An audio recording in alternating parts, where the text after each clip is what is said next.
Sangwela muloko la Saint Matthieu a commis.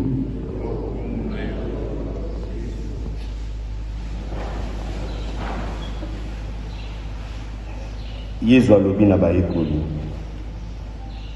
Boye bakate obokonzi wa likolo, makoma kosali malokola na kolo moko wa elanga. Abimi na ntongo, akei koluka basali po ya elanga ya ye ya vino. Ayokai na bango po ya denario yoko. Atindi bango mosala o elanga ya ye. Abimi lisusu na ngonga ya libwa, akuti bato basusu bazwi mosala te. Alobi na bango, bino bokende o elanga ya ngai, na kofuta bino malamu bakei. Abimi lisusu pene na midi pe na ngonga ya isato na mpokwa, asalise bongo. Abimi na ino na ngonga ya itano na mpokwa, akuti basusu bafandi mpamba. Alobi, mpo nini bofandi awa moi mobimba, musala te bazongisi. Moto moko akamati biso o musala te. Alobi na bango, bokendo elanga ya ngai. Ikomi butu nkolo wa elanga alobi na bana kapita, benga basali, pesa bango lifuta. Kasi futa liboso bayaki nsima. Bayaki na ngonga ya itano na mpokwa bayei, bazwi moko denario yoko. Ekomi ngala ya bato bayaki liboso, bakanisi te bakozwa matabisi, kasi bazwi se denario yoko. Bakamati mbongo babandi kosilika na nkolo ya elanga balobi, bayaki nsima basali mosala se ngonga yoko mpamba. Ofuti bango se lokola biso toyaki mpasi na molunge moi mobimba. Nkolo azongisi na moko wa bango alobi, ndeko, nasali yo mabe te. Toyokanaki po ya denario yoko te. Kamata mbongo ya yo pekende. Ngai moko nalingi kofuta oyo ayaki nsima lokola nafutaki yo. Mbongo ya ngai moko te. Napesa yango lokola nalingi te to. Awa ngai nasali malamu, yo koyoka nde zuwa. Omoni bayei nsima bakoleka liboso, pe baye liboso bakotikala nsima. Lokumu na yo Baba Nzambi boboto bondeko, il est vivant, il est ressuscité. Nani wana obetelie na makasi. Baba Nzambi ya yambo balingi kolakisa biso likambo moko ya ntina. Kokondane pouvoir oyo ekopesa bato lokumu te. Pouvoir oyo ekonyata bato, ekosala bato mabe. Awa aponaki Abimelech, ye akoboma kutu bandeko baye au moins 70 personnes. Autant na Juge chapitre 9 verset 1 à 6. Yango moni bakolakisa biso moi lisapoli, moi fable oyo, moi genre littéraire oyo, pour définir la qualité ya mokonzi, ya responsable d'une communauté. Ndenga segeli kozala. Abimelech n'était pas un modèle. Yango bakolobali ya liboso bakosinga la l'oliva. Oyi kozala mokonzi wa biso, abi je dois renoncer na mafuta mangai na kui na kopesa oyo kopesa mokonzi esengo oyo kohonore nzambe po ete nakoma mosali na bino et nakoma mokonzi wa bino. Il est vivant pour nous dire quoi? Il y a liboso penza, tout pouvoir, toute autorité, toute responsabilité doit d'abord honorer Dieu et honorer les hommes. Amen. Et puis ça nous amène au kumu. Vous allez mon konzi, pas d'orgueil. Kupota ma pécateur. Vous allez mon konzi, vous allez monter au fond de terre. Il y a le laine de terre. Pour le pouvoir ailleurs. Et Seigneur dit qu'on peut ça, liboson zambe le kumu. Honorer Dieu par-dessus tout. Baba Zan Boboto. Bondeko. Bakoye bisali kamami bale na figuier.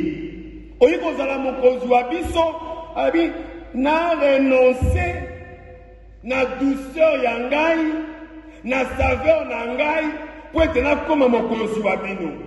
Qualité ya mibale ya mokonzi. La douceur, la saveur. Et si qu'on vani, on peut ça solo bimbo, solo ya malamu. Babite soza mokonzi. Il faut la disangaine. Il est vivant. Il est ressuscité. C'est pas ça l'autorité. Il y a pas condamné. Un chef, c'est celui qui est aussi doux dans une certaine mesure. Il y a douter. Même la carte salibale, la première parenthèse. Papa, tu n'as jamais été doux envers maman, envers les enfants. Maman, tu n'as jamais été douce. Une femme, moi je suis une femme de caractère. Oh, yo maman, libosa mobali na yo. Caractère. Moi c'est caractère. Moi je n'ai pas de bêtises, tout ça. Nanda Balibal. Et si car romantisme est présent, il est vivant. Yo romantisme est raté. Vous allez au Kikotang, ça surtout ma femme enseignante. Il est vivant. À Katang ici, la douceur, la saveur na Katsalibota. Moi, romantisme. Il faut ça là.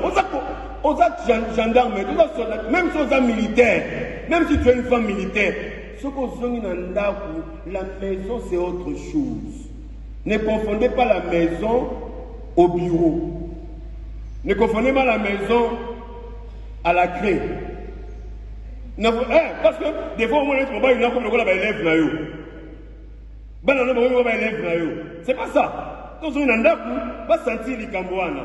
Et moi, ça veut. Parce que soit on peut s'envoter, si on a demandé pour à côté de Kolukango Libanda. Il est vivant. Il est ressuscité. Soit on peut s'envoter à Koluka. Mon pas l'ignorance.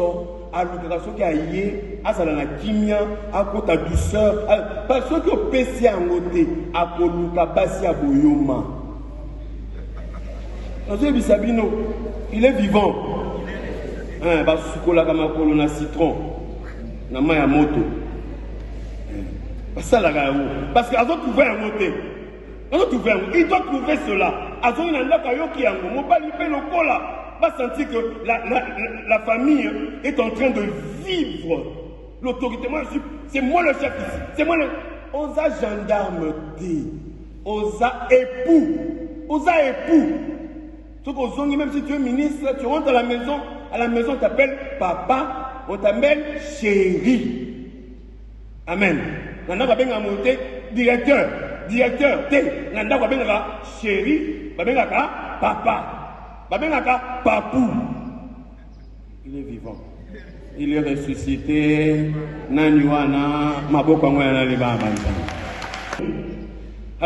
Je dois renoncer au vin qui réjouit Dieu et les hommes. Donner le bonheur. Le bonheur. Paix sa bonheur. Nous hommes responsables apportent le bonheur pour les autres. Apporte le bonheur, n'apporte pas les malheurs dans ton couple, dans ton foyer, dans ton service, comme responsable, comme nani, tout ça. Et même nous, comme on nous a établi prêtres pour vous, on doit vous apporter aussi ce bonheur-là. être heureux. Un chef ne transmet pas ses tristesses, ses angoisses. Vous en avez pas scénario.